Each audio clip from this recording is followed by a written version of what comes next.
મતદાર યાદીની ખાસ સંઘન સુધારણા ઝુંબેશ દરમિયાન સુરત જિલ્લામાં નોંધપાત્ર કામગીરી પૂર્ણ થઈ છે. જિલ્લા ચૂંટણી અધિકારી અને કલેક્ટર ડોક્ટર સૌરભ પારધીના જણાવ્યા મુજબ જિલ્લામાં આવેલી 16 વિધાનસભા બેઠકોમાં સર ડિજિટાઇઝેશનનું કામ 100% પૂરું થયું છે. કુલ 48.13 લાખમાંથી 35.90 લાખ મતદારોના ફોર્મ પરત મળ્યા છે, જેનો સમાવેશ અંતિમ ડ્રાફ્ટ યાદીમાં કરવામાં આવશે.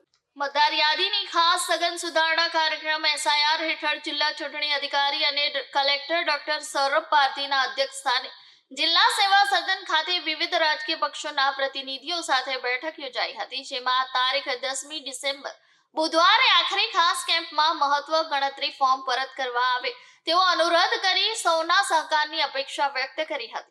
SIR ની કામગીરી માટે આગામી 10/12/2025 ના રોજ જો કોઈ મતદારોએ ફોર્મ પરત આપવાના બાકી હોય તો BLO સંબંધિત મતદાન મથકે સવારના 10 થી સાંજના 5 વાગ્યા સુધી બેસશે, જેથી મતદાર ફોર્મ જમા કરાવી શકાશે. બેઠકમાં અધિક જિલ્લા ચૂંટણી અધિકારી અમિત ચૌધરી, IC નિવાસી કલેક્ટર DD શાહ, પ્રાંત અધિકારી વિક્રમ ભંડારી સહિત વિવિધ રાજકીય પક્ષોના પ્રતિનિધિઓ હાજર રહ્યા હતા. જાણીએ છીએ કે સ્પેશિયલ ઇન્ટેન્સિવ રિવિઝનની જે કામગીરી છે છેલ્લા 4 તારીખથી આપણે સતત જે આખું તંત્ર છે એમાં લાગેલું છે અને એમાં એક સારી કામગીરી આપણે જે છે સુરતમાં ઓલમોસ્ટ 100% સુધીની આપણી કામગીરી સુધી પહોંચી શક્યા છીએ. આજની પ્રેસ કોન્ફરન્સનો હેતુ એ છે કે 2-3 વસ્તુ હતી કે આપણે અત્યાર સુધી 73.65 જેટલા વોટર સુધીના ફોર્મ્સ આપણી પાસે પરત આવ્યા છે. એનો મતલબ એ છે કે એની સિવાયના ઓલમોસ્ટ 25.9% જેટલા ફોર્મ છે એ અનકલેક્ટેબલ રહ્યા છે, એટલે એ પાછા નથી આવી શક્યા.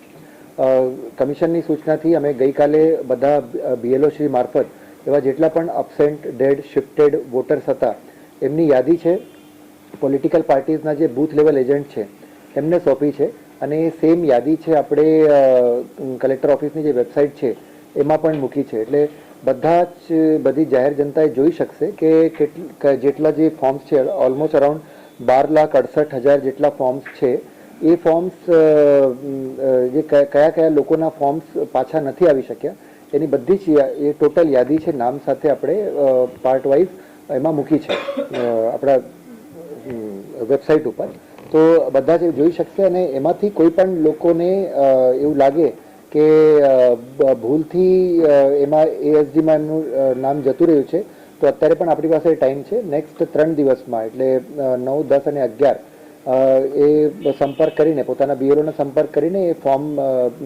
હજી પણ ભરી શકશે અને એમનું નામ ડ્રાફ્ટ યાદીમાંથી પછી ઓછું ના થાય. જો 3 દિવસમાં આમાંથી ફોર્મ પાછા નહીં આવે તો એ બધા જ નામો જે છે ડ્રાફ્ટ યાદીમાંથી નીકળી જશે.